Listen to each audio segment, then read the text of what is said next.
আপনি দেখবেন পৃথিবীতে বেশিরভাগ গরিব মানুষ সারা জীবন গরিব থাকে। খুব কম সংখ্যক মানুষ গরিব থেকে ধনী হয়ে যায়। তার কারণটা কি? কারণটা হচ্ছে চিন্তার ধারণ এবং দৃষ্টিভঙ্গির মধ্যে পার্থক্য।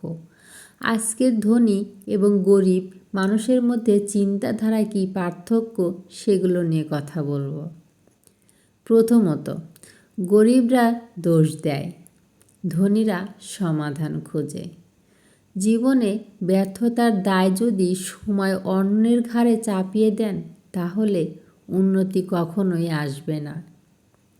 দ্বিতীয়, গরিবরা দেখানোর জন্য টাকা খরচ করে, আর ধনীরা বাড়ানোর জন্য, বাহাদুরি দেখানোর জন্য নয়, বরং অর্থ সম্পদ বৃদ্ধির জন্য টাকা খরচ করা উচিত।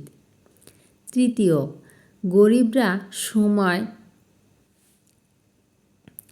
নষ্ট করে, আর ধনীরা সময়কে বিনিয়োগ করে। মনে রাখতে হবে, সময় হচ্ছে সবচেয়ে মূল্যবান সম্পদ, যেটা কখনোই অবহেলা করা উচিত না। চতুর্থ, গরিবরা ভয় পেয়ে সুযোগ হারায়, আর ধনীরা ভয়কে জয় করে ঝুঁকি নেয়। মনে রাখতে হবে, জীবনে বড় কিছু হতে হলে অবশ্যই ঝুঁকি নিতে হবে, ভয়কে দূরে সরিয়ে রাখতে হবে। পঞ্চম, গরিবরা শুধু আজকের জন্য ভাবে, আর ধনীরা ভবিষ্যৎ কল্পনা করে। সেজন্য আপনার প্রতিটি কাজ, কথা, চিন্তা আগামী দিনের জন্য হিসেব করে করা উচিত। ষষ্ঠ, গরিবরা নেতিবাচক মানুষদের সাথে সময় কাটায়, আর ধনীরা সফল মানুষদের সাথে বসে শেখে।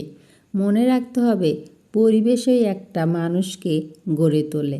সেজন্য আপনি কার সাথে মেলামেশা করছেন, এটা খুবই গুরুত্বপূর্ণ।